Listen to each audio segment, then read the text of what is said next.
జంగారెడ్డిగూడెం పట్టణంలోని ముత్యాలమ్మ అమ్మవారి ఆలయ షష్టమ వార్షికోత్సవ వేడుకలు వైభవంగా ప్రారంభమయ్యాయి. ఆలయ నిర్మాణకర్త భవిరిశెట్టి మురళీకృష్ణ పద్మకుమారి దంపతులతో కూడిన ఆలయ కమిటీ ఆధ్వర్యంలో మొదటి రోజైన సోమవారం ఆలయంలో పలు ప్రత్యేక పూజా కార్యక్రమాలు కన్నుల పండుగగా నిర్వహించారు.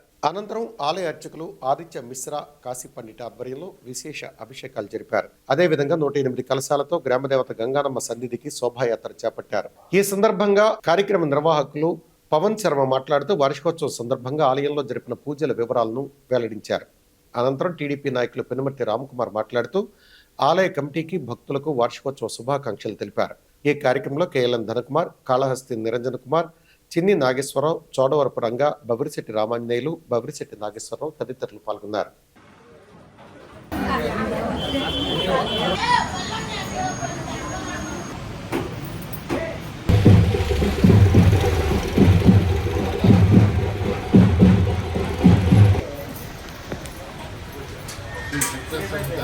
శ్రీ ముత్యాలమ్మ అమ్మవారి 6వ వార్షికోత్సవ సందర్భంగా మా అన్న మురళి మరియు వదిన పద్మకుమారి దంపతుల ఆహ్వానం మేరకు మరి రోజు గుడికి వచ్చినప్పుడు వారు చూపించిన ప్రేమ ఎల్లప్పుడూ మర్చిపోయారు.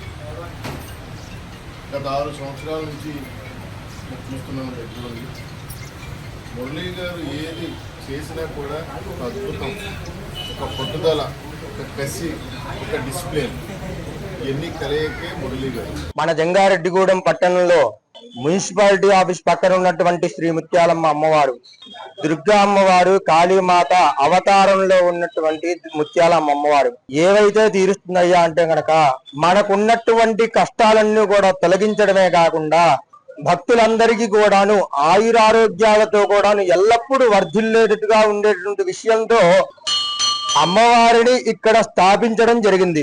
మన ముత్యాలమ్మ అమ్మవారి ఆలయంలో గణపతి పూజ పుణ్యాహవాచ కార్యక్రమం కూడా పూర్తి చేసుకుని అమ్మవారికి అభిషేకం చేసేటటువంటి సప్తనదీ జలాలన్నిటికి కూడాను కలశ పూజ కార్యక్రమం పూర్తి చేసుకుని భక్తులందరూ కూడాను 108 భక్తులందరూ కూడాను విచ్చేసి ఇక్కడి నుంచి గంగాడమ్మ గుడి దగ్గరికి వెళ్ళి అక్కడి నుంచి మళ్ళీ ఊరేగింపు భాగముగా తిరిగి వచ్చిన తర్వాత ఆ కలశలన్నీ కూడాను అమ్మవారికి అభిషేక కార్యక్రమం పూర్తి చేసుకున్నాము.